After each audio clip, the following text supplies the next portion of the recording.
and delve into the art of one gentleman called Edwin Mumbe Wairati, alias Ed W. We are speaking about his journey into production as a TV programs producer and director graduate, and now a director and producer in this film and TV industry, and also a super videographer. Ed W. Welcome to the show, but first, tell me why Ed W. So under it, I do a number of things. I'm not specialized in any one thing. Yes. I'm all rounded because it's a deliberate way of doing business, because by that I increase chances of doing business, unlike doing one specific thing whereby you've been in the office waiting for maybe someone to give you a call.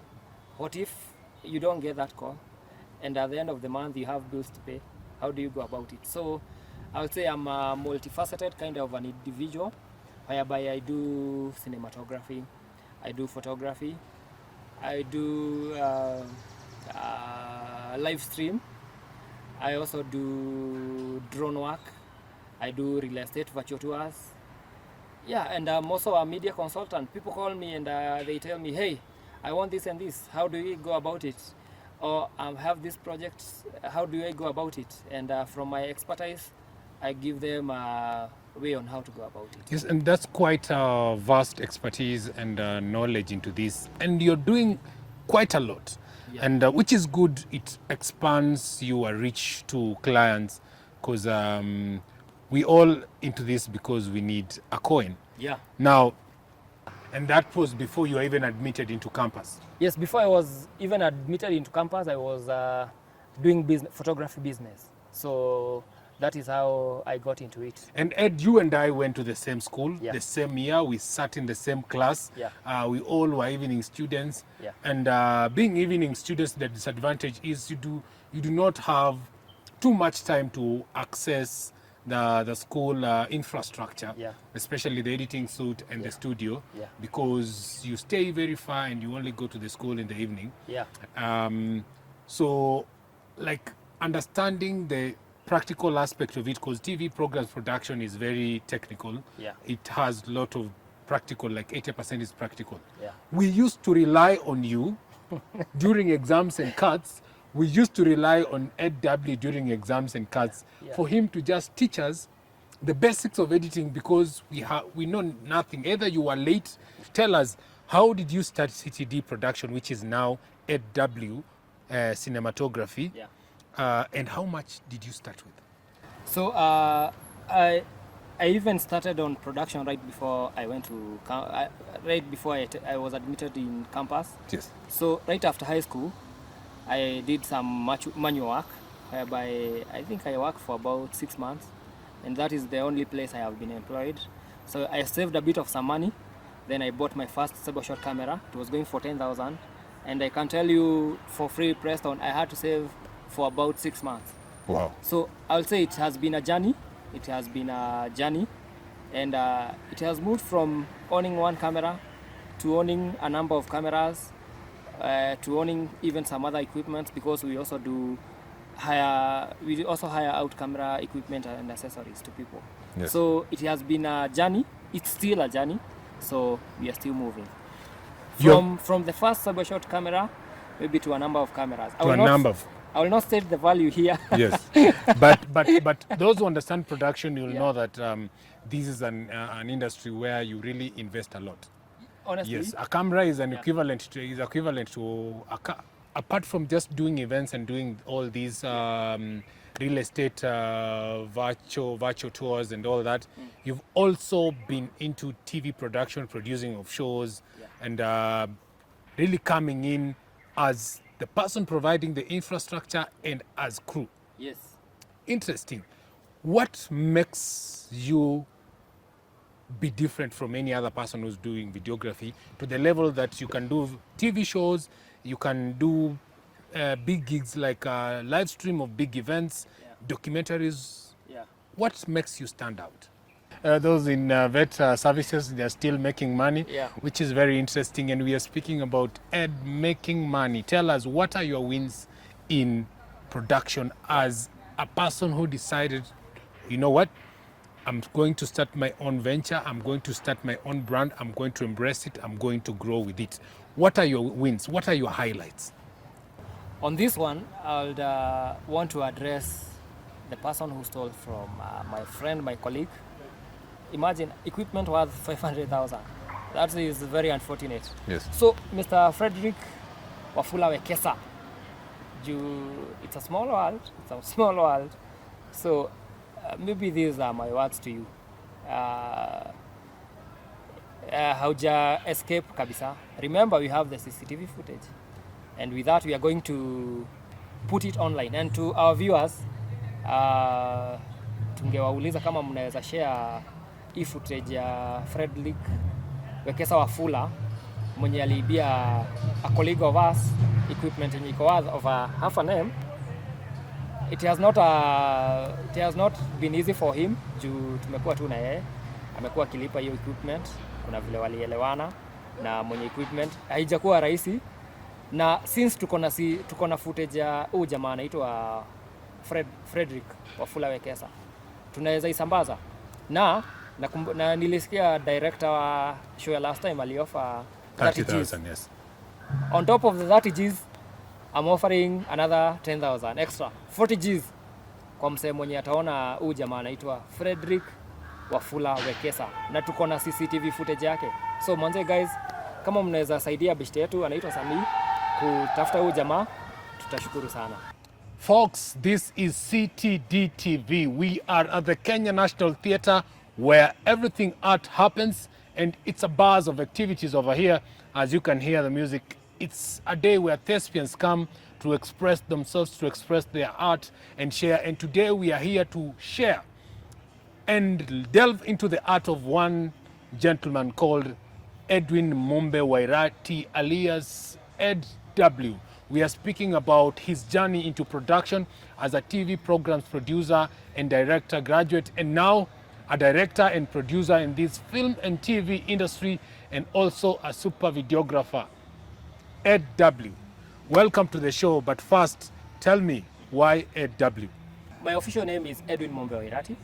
So Ed is derived from Edwin, then W is Wairati. Wairati is my mother. I'm so proud of her. She raised me by herself. Yeah, and for that, Mom, salute. Salute, Mama, salute. Salute. Yes. Yeah. I love the name Ed W. It's very catchy, by the way. You. Tell us, Yeah. what do you do on a normal day-to-day basis, and what is your professional background? My day is not quite defined. Well, unless unless on my diary I have listed a number of things I need to do, because I'm a business person, I'm an entrepreneur. I can maybe receive a call from anywhere telling me do this and that. So I'll say my day is not really defined, but I'll say on a typical day, this is how my day starts. Normally, I'm in the office by about 6 a.m. where maybe I have some post-production work that I'm supposed to be doing. Maybe on a normal day, I leave my house and I'm in the office at about 6 a.m. whereby I'll be spending the day maybe editing videos, maybe sending quotations to clients, maybe I'm meeting someone, I'm scheduled for a meeting with someone. Yeah, that's my typical day. But at times, maybe I may be away from the city. I may be doing some shooting here and there. It depends. My day is not defined. At times, maybe I feel I'm too tired. Yes. I might decide to spend the whole day sleeping. which is very much interesting. Which is very much interesting. Sleep is very good, by the way. Ed W, you mentioned you might be away on a shoot or something. Yes. Just tell us, under Ed W, what do you deal with? What types of shoots do you do? To what range? What products do you offer? And all that. So AW is my brand name is AW Cinematography. Yes. So I'm a trained TV producer. So under it, I do a number of things. I'm not specialized in any one thing. Yes. I'm all rounded because it's a deliberate way of doing business, because by that I increase chances of doing business, and like doing one specific thing whereby you be in the office waiting for maybe someone to give you a call. What if you don't get that call, and at the end of the month you have bills to pay? How do you go about it? So I would say I'm a multifaceted kind of an individual, whereby I do cinematography, I do photography, I do live stream, I also do drone work, I do real estate virtual tours. Yeah, and I'm also a media consultant. People call me and they tell me, hey, I want this and this. How do we go about it? Or I have this project. How do I go about it? And from my expertise, I give them a way on how to go about it. Yes, and that's quite a vast expertise and knowledge into this. And you're doing quite a lot. Yeah. And which is good. It expands your reach to clients, because we all into this because we need a coin. Yeah. Now, how do you now decide that this is what you want to do? What inspired it? How did you get into production? Right after high school, I was good in bio and I was good in agriculture. So all along I thought I would be a veterinary. Then I shared that with my friends. Then they were like, what? Veterinary? Hiyo ni kazi chafu sana. Ati sijui wanachukua mkono wanarusha wapi. Then I shared that with a vet friend of mine I knew back then, right after high school. Yes. And you know what he told me? Ati, hey, do you know the last time, do you know when was the last time the government employed veterinaries? So I'll say that is how I... So you're getting discouragement to venture into veterinary from a person who's practicing that. Imagine. Do you think it was an honest advice he was giving you, ama alikuwa anakuambia mkubwa unakuja kuharibu biashara hii area? Honestly, Yeah. I don't think this guy really wished me well. Yes. Because I've seen people who are into that field, Yes. and they are doing And extremely well. And the future is in agriculture. Yeah. And from where you come from, Yeah. without disclosing, Yeah. your guess is right as mine, Yeah. or as whoever's. People are heavily invested into dairy farming, Yeah. into agriculture, which Yeah. means there is work. So honestly, looking at it, the future is all in agriculture. Yes. The future is all in fact, in high school, I used to study agriculture, and I was at the top in agriculture. So we used to say agriculture is the backbone of the economy. Yes. And true to the word, agriculture is here to stay. In fact, as we head on in years to come, anyone who is into agriculture, I will say this for free, anyone who is into agriculture, like even in years to come, is a millionaire by default. That is true, but anyone who's into agriculture is a millionaire by default, and we are not looking down upon our profession, which is TV and film and this industry. But the truth is, agriculture is the way to go, and agribusiness is a multi-billion-dollar franchise that people should venture in. Don't forget about the dirt in it. The dirt is what, for you to get gold, you have to dig. You have to dig under debris of soil and stones and all that for you to get gold. So that is what happens. Now,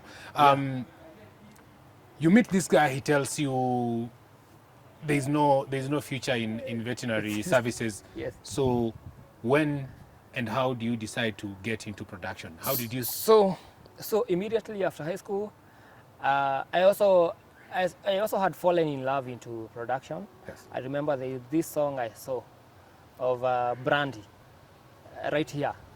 So I watched the entire music and I was like, wow, this is superb production. I would also want to do this. So besides agriculture, I also had interest into media. And so far so good, I cannot, looking back, I cannot regret. Right after high school, I did some casual work somewhere, whereby I saved some money for some months, and there I went and I bought my first camera, my first cyber shot camera, and that is how I got into media. Yes. Yeah. And that was before you were even admitted into campus? Yes, before I was even admitted into campus, I was doing photography business. So that is how I got into it. And Ed, you and I went to the same school, Yeah. the same year. We sat in the same class. Yeah.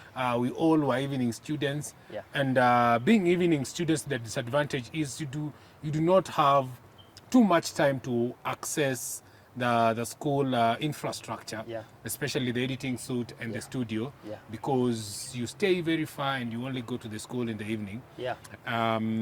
So, like, understanding the practical aspect of it, because TV programs production is very technical. Yeah. It has a lot of practical, like 80% is practical. Yeah. We used to rely on you during exams and cuts.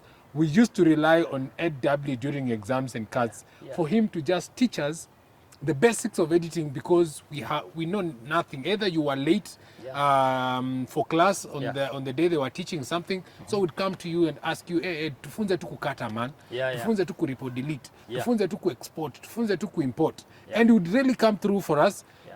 You are the first person who introduced us to editing and helped us more than the lecturer. Yeah. Which is very good, man. You are very kind, and thank you very much for that. Yeah. And I think you doing production before you came to campus really was a good thing. You touched some lives. Yes. At least we didn't fail. Yeah. Because of you. We didn't fail because of you. Yeah. After school, like any other TV programs production graduate, you're going to seek a job in mainstream TV stations or these huge production companies, to seek for a role that is above the line. A director, a producer, scriptwriter, director of photography, and all that. But you decide you want to run your own venture. Tell us, why did you not seek employment? Even before I enrolled for campus, all along in my mind, I think I was ready to do my own business. There was nowhere I had planned about being employed. So I think, I remember even right after I was done with campus, my mom asked me, hey, unafanya nini hapa? Si uende makaratasi zako? So nikamwambia, sawa nitaendea. But, well, it's because I was never planning to seek for employment. I think I had a plan, and God was with me on how I would do my own business. And I will see the gap and the opportunity in the industry of me starting my own business. And I decided to go for that. And that's how now CTD Productions, which morphed now into Dablew Cinematography, came about. Tell us, how did you start CTD Production, which is now Dablew Cinematography, and how much did you start with? So I even started on production right before I went to I was admitted in campus. Yes. So right after high school, I did some manual work, whereby I think I worked for about 6 months, and that is the only place I have been employed. So I saved a bit of some money. Then I bought my first cybershot camera. It was going for 10,000, and I can tell you, for free Preston, I had to save for about 6 months. Wow. So I'll say it has been a journey. It has been a journey, and it has moved from owning one camera to owning a number of cameras, to owning even some other equipment, because we also hire out camera equipment and accessories to people. Yes. So it has been a journey. It's still a journey.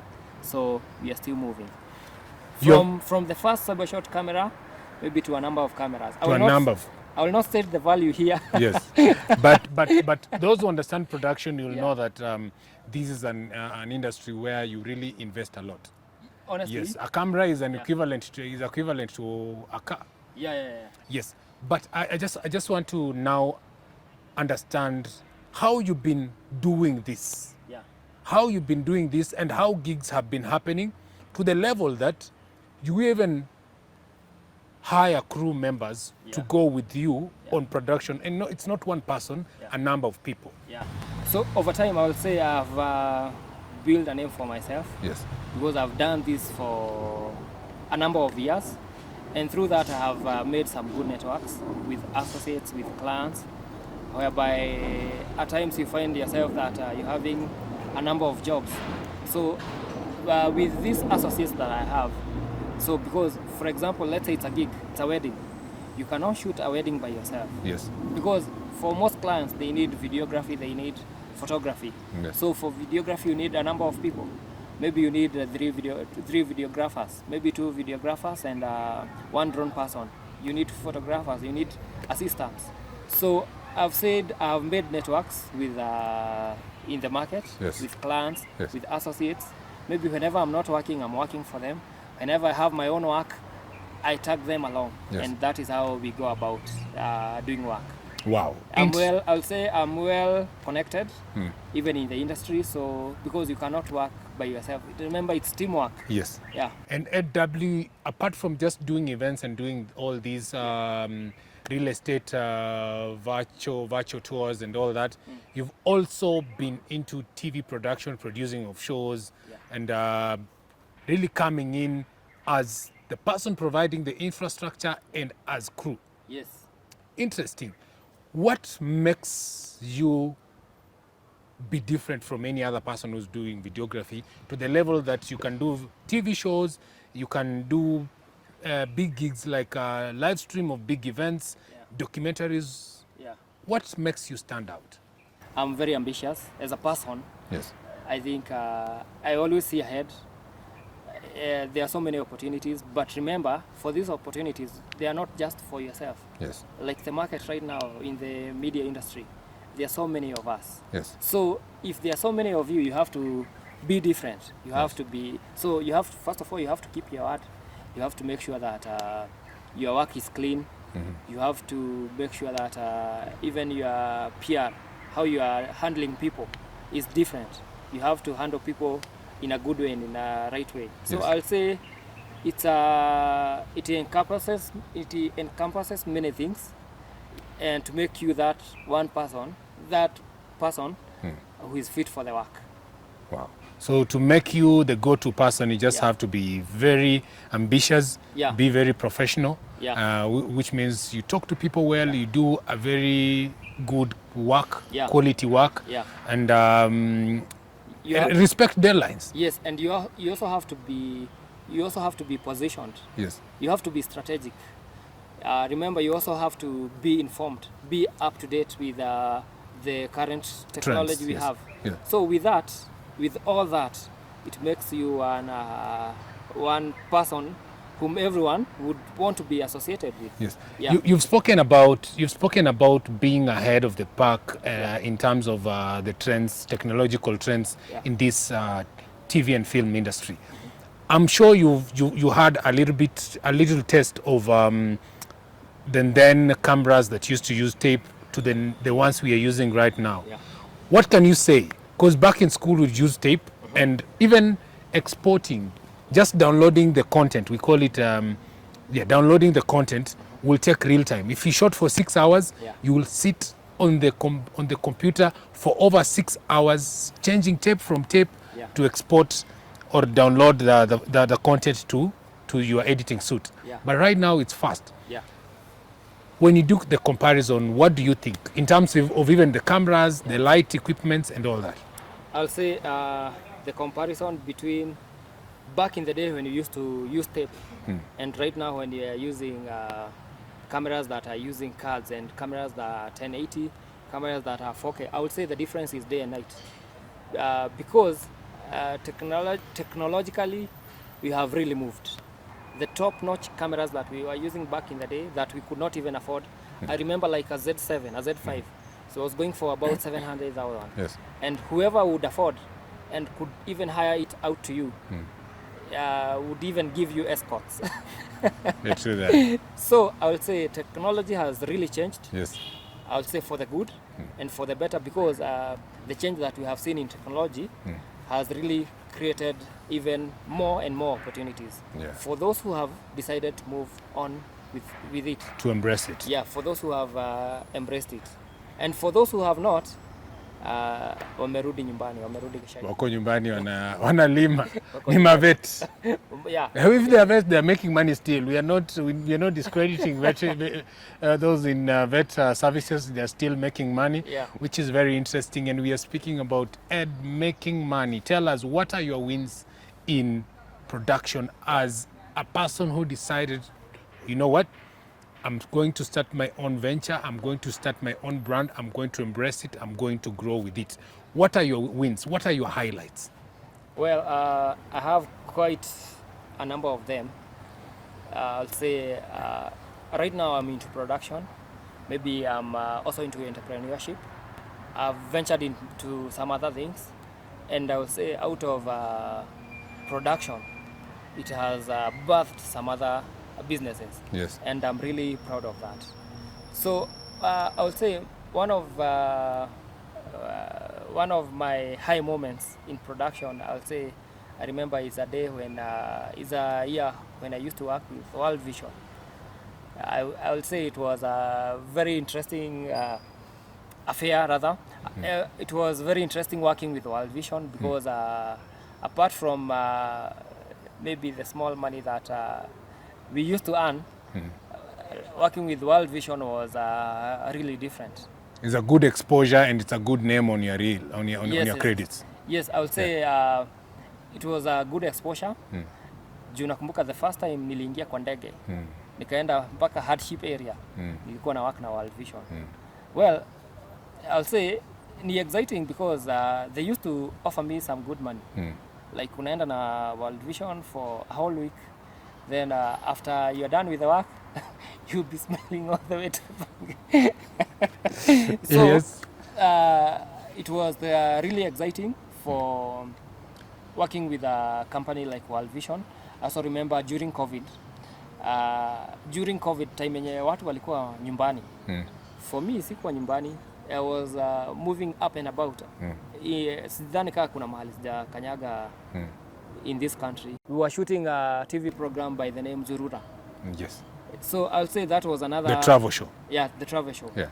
That was another high season for me because I'll say for the team that I worked with, the exposure that I got working with them, I mean, that was a high season for me. I was working as a cinematographer, come drone pilot. Wow. Yeah, so that was another high season for me. I also remember after that, we also shot another show for KBC. Yeah. By the name... Pop Culture. Pop Culture. Yes. Yeah, I also say for the team that I worked with, it was another high season for me. So those are just among the few Yes. that I would consider high season for me. And in terms of now it being a learning process for you, Wait a minute. Yes. I also remember last year, Yes. I traveled all the way to Uganda. Yes. We were working for Coke Uganda. Yes. What lessons do these gigs, these big gigs, give you? What do you learn from it as an individual and professionally? Yeah. What do you gain? You are dealing with very high corporate people. Yeah. Because these are multi-billion transacting companies, multi-million transacting companies. How does it build you as a person? I would say, well, it has made me interact much better with people. Yes. Because remember, Preston, for the kind of work that we do, maybe in the morning you could be at Kibera shooting a documentary. Then in the evening, you could be at State House. There's a dinner party somewhere. Yes. An end year party for a multi-billion company. Yes. And yes, you yes. are meeting top executives. These are CEOs, MDs. Yeah. Yes. So, Very polished, fine people, fine dining. So I'll say it has made me to know how to interact with people. I would say it has opened, it has made me network very well with people. Yes. And it has made me know how to do business. I would say I'm a better business person now than I used to be. Than you used to be. Than I used to be. Then. Than I used to be. Through your interaction with all these class of people. Yes. And all that. Now, you mentioned that you travel to Uganda. Yeah. Sometime you are somewhere in Kibra. Yeah. Another time you be called, there's a beach party in Mombasa. Yeah. Which means this work does not have a regular schedule. Yes. It does not have a regular place where you work from, unless you are now in your office where now you only do the paperwork or you do the editing. Yeah. Tell me, how do you then balance this and your social work? And your social life, I mean. My day is not really defined. So I don't have 8 to 5 kind of work. Yes. So when there is work, you work. And when there is no work, you rest and spend time maybe with family and friends. Yes. So I'm not defined. So it's for me to balance, for me to know when it's work time, no playing, no games. Then when there's no work, maybe I need to meditate, need to meet maybe my mom, I need to meet my family, I need to meet maybe friends. Yeah, when it's work, it's work. When it's an off, there's no work. I There's rest. no work. Yes. Do you get enough time to rest? Because speaking from your words, quoting, as in looking at how you've explained everything, Yeah. you are a busy entity. Yes. Dablew Cinematography is very busy, and gigs keep on coming back to back. Do you get enough time to sleep? Do you get enough time to for church? There are months when you are working back to back. Maybe you don't have even enough time to sleep. Maybe you are somewhere working till past midnight, then the following morning you are waking up at 5 a.m. Now, so whenever there is work, I really concentrate on work. So then if I get some free time and I need to do something off work, Yes. I do it. Then maybe when I don't have so much work, remember at the end of the day, you can't be like you're on the extreme side, there is no work. Because remember, if you are not shooting, you need to send emails, you need to maybe meet clients, you need to maybe do some corrections here and there, maybe you are chasing this and that.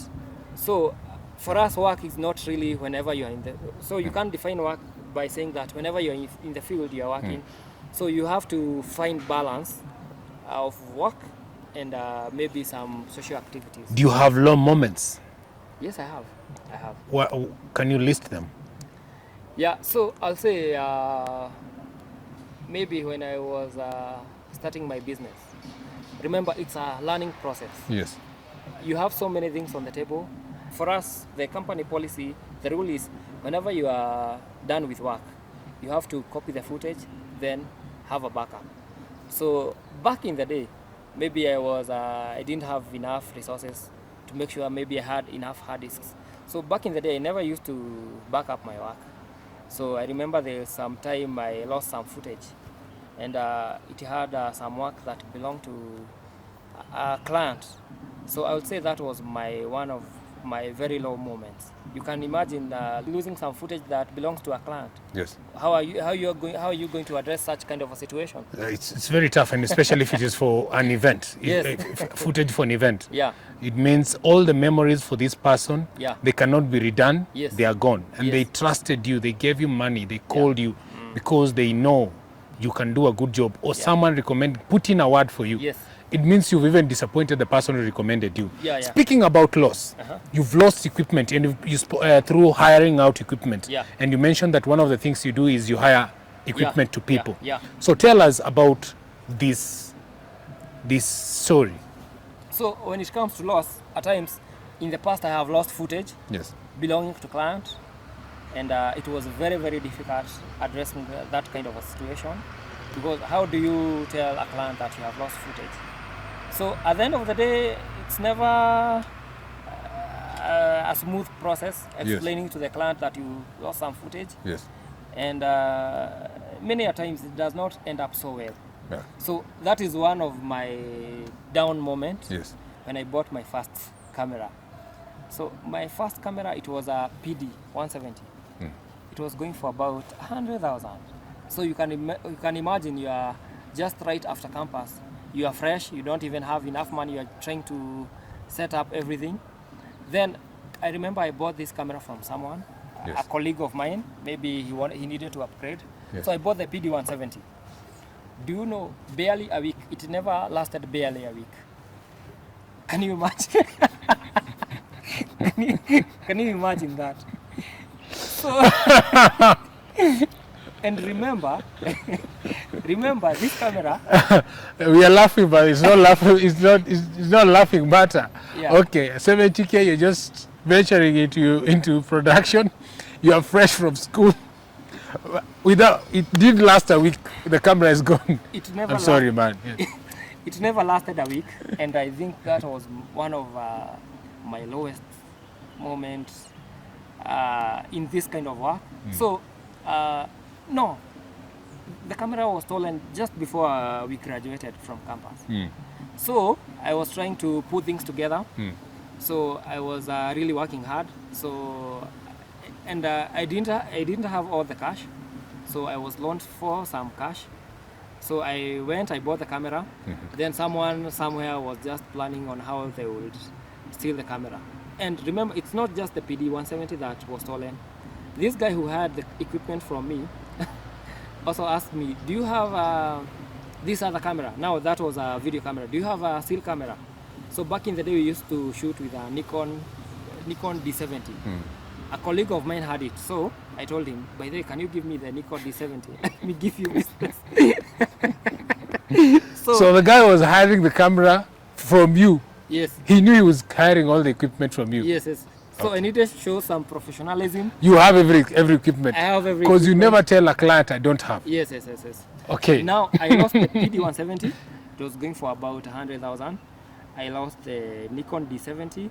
It was going for about 70,000. And remember, you're just fresh. You're just fresh. starting work. Yes. So that was one of my lowest moments.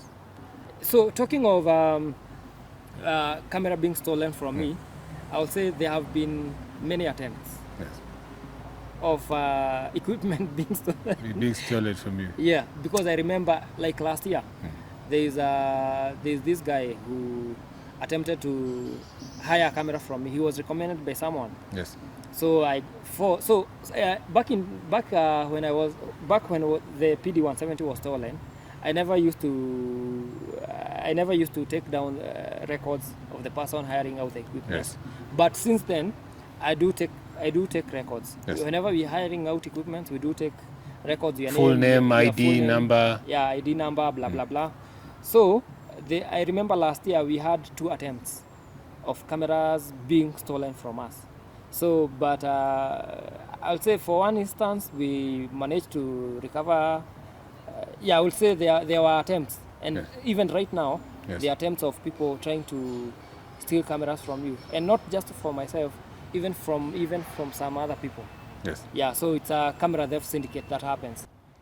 Dablew, you've lost 2 cameras when you're just starting, and then there have been attempts for people to steal from you until you put in measures to mitigate that for either future attempts to be stolen from. Did this fully happen, or have you lost equipment again? I've lost equipment personally, and I will say this is not something that happens to me only. There's a camera theft syndicate that happens. Naona vile magari zinaibiwa in Nairobi. The same way, camera equipments are hotcake. Zinaenda kuenda.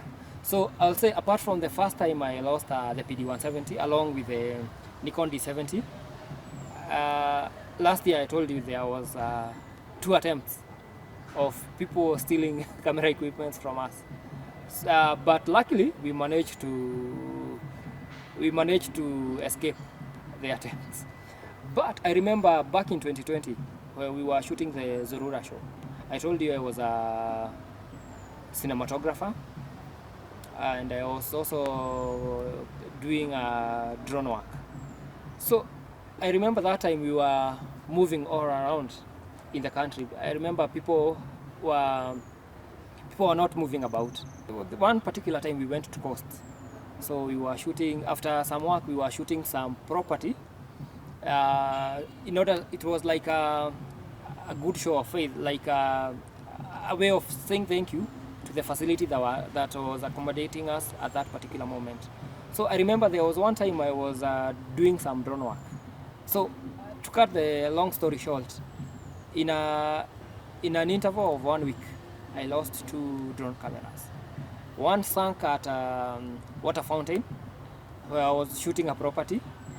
Then shortly after, that was in Malindi. Shortly after we went to Lamu. So I was doing some drone shots of the ocean, Lamu town, Then I lost the second drone. in an interval of 1 week. How did you lose this second one? So I think after I lost the first one, we needed some shots of Devil's Kitchen. It is in Malindi. So I think I was having some stress. Emotionally, I was drained because of losing the first drone. Then we had another one in the office. I told a colleague, Niaje, drop your drone. Then I sent the other one for repair. So akinitumia, so I sent the other one for repair. So I think I was emotionally drained, I was depressed, I was stressed because of losing a drone. So I was not very careful. So I remember there was one time drone ilianguka, then ikagongwa, kuna place iligongwa. But bado iliendelea kufanya job. After Malindi ndio sisi hao Lamu. So nikishoot Lamu nini, tukiwa nikishoot Ocean, drone ilitoka. Drone ilitoka juu. Yes. Kama ikaingia kwa Ocean. So unaweza imagine at an interval of 1 week losing 2 drones. Yeah, and a drone is not 50,000. A drone is not cheap. It's not cheap. A drone is not cheap. That is quite some investment, and before you buy it, you really need to think and like plan for it. It's not like an impulse buy. Yeah. Unless you're Bill Gates. You'll do impulse buy. You're Elon Musk. Yeah. Man, those are quite challenge. Those are like very low moments. Yeah. Big challenges, yes. Yeah. But again, we are never. They say never say never. Yeah. Would you advise someone to venture into this business, or just invest in this business? If they're not venturing into it fully, invest into it, partner with someone, however much they're doing something else, they can come buy shares in somebody's company, production company. Would you, and what are the benefits that this company can really give someone, or does it sustain a living? Well, looking back, maybe for the years that I've been in the business, I would say despite all the low moments, Yes. you see life is never guaranteed. Ati kila kitu ni smooth. Ati Trixie kila siku unakula mkate, China mkate. Who say that? Hakuna mahali imeandikwa hivyo. Yeah. So, as in life, I cause low moments. No. But looking back, I would say I've had high moments as well. So if anyone is really willing and interested into investing into the business, Yes. as long as you have a strategy, you are well positioned. This industry is very broad. There are so many things that one can do. I know of a guy in town. The guy rents out camera equipment. I think he has an investment of about 300 million. The guy is doing quite well. So it's for you to know where to position yourself, Yes. strategize yourself. Yes. Then there you go. For me, if you ask me whether you can make a living out of this, yes you can. Yeah, you can. And I have seen people, even right now, I've seen photographers and videographers who are driving big cars. Yes. I know of one who is driving a Mercedes-Benz. I know of another who is driving a Range Rover. I know of another one who is driving a V8. So it all depends on how well you position yourself. Yeah. So for me, looking back, if you're interested and you really want to do it, ingia kwa biashara. Kamera yangu ni gani? If you're interested, ingia kwa biashara. Yes. Ingia kwa biashara. So there's money. There's money. Is you identifying a niche where you can get the money, but above all, you have to really be professional and good at what you're doing. Yes. But let me also mention.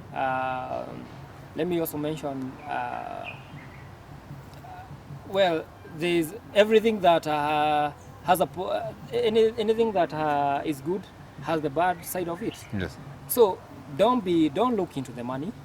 Look into giving clients value. And besides that, right now the industry is quite competitive. Trixie, wale watu tuliacha nyuma ni watu wengi. Every year ni watu wangapi wana graduate kwa media? Wengi sana. So, yeah. Na ndio maana, that's why I'm saying it's about strategizing, positioning yourself, because it's not a walk in the park. You can buy let's say you can even buy cameras worth 1 million. Yes. What if you don't have a client? You don't have skills. You don't know how to manipulate it. Yeah, how are you going to go about it? So it's about positioning. You don't know how to pitch for business. Yes, well, it's all rounded. So you have to if you are serious into getting into the business, I would say go for it, but remember it's not a walk in the park. Even for us, ndio tufika mahali tumefika Trixie, it has not been a walk in the park. Kuna challenges along the way. Yeah. Wow. AW, I want to take you back a little bit. When we were starting this show, I told you that I'm speaking to AW, Edwin Mumbe Wairati. But again, apart from him speaking about AW cinematography, he is a victim of camera theft syndicate that is going around and eating people in film and production as wildfire.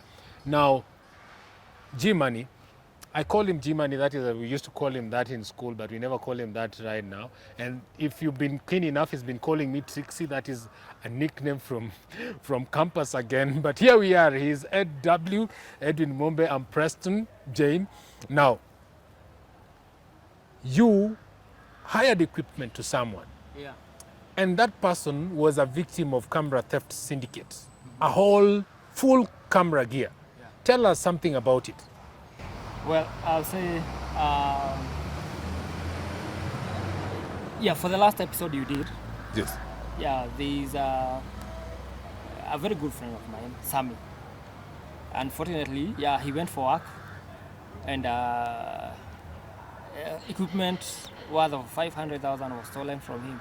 I would say it was a very unfortunate incident, and in fact, this interview is an eye opener, maybe to people who are into this business. Yes. And they have not found themselves in such kinds of situations, because Preston, I would say, apart from it happening to Sammy, this is something that has been happening to many guys who are in the industry. Maybe it's just that they have not spoken out. Yeah.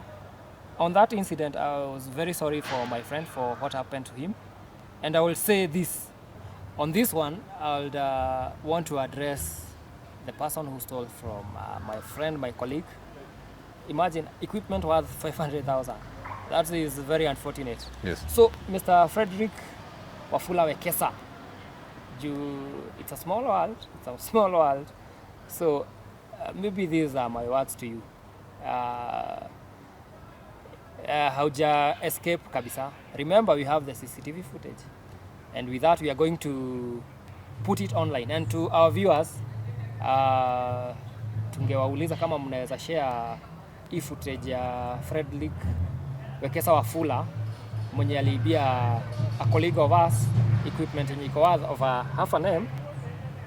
It has not been easy for him, juu tumekuwa tu na yeye, amekuwa akilipa hiyo equipment. Kuna vile walielewana na mwenye equipment, haijakuwa rahisi. Na since tuko na footage ya huyu jamaa anaitwa Frederick Wafula Wekesa, tunaweza isambaza. Na nilisikia director wa show last time aliofa 30,000. Yes. On top of the 30 Gs, I'm offering another 10,000 extra, 40 Gs kwa msee mwenye ataona huyu jamaa anaitwa Frederick Wafula Wekesa, na tuko na CCTV footage yake. So mwanze guys, kama mnaweza saidia bishte yetu anaitwa Sami kutafuta huyu jamaa, tutashukuru sana. So yeah. Yeah, like I said, we are the Kenya National Theatre. It's where thespians meet, and apparently today is a very packed day, and thespians are here, as you can hear from the background. Those are, I think, Burundi. Yeah, the Burundi guys are starting to drum. So I don't know how we'll do this, but just a parting shot. Yeah. A parting shot. Is there a future in this industry, and what is the future for AW cinematography? There is a very big future in the industry, because there will be new technology, and if you position and strategize yourself in the right way, I mean, opportunities zenye zinakam ziko mingi sana. Is this something you want to do for the rest of your life? Unfortunately, I don't think so, because remember, cinema artist. But you'll still invest here? I'll still invest here, but cinema artist, na every artist anakuwa kwa game for a certain period. Oh, you exit and leave the stage for other people. That is what you mean? Yeah, but production, juisha ingia kwa damu. Hakuna mahali tunaenda. We are here to invest. We are here to stay. Yeah, but apart from that, I would say for myself, yes, even right now, I have ventured into some other things.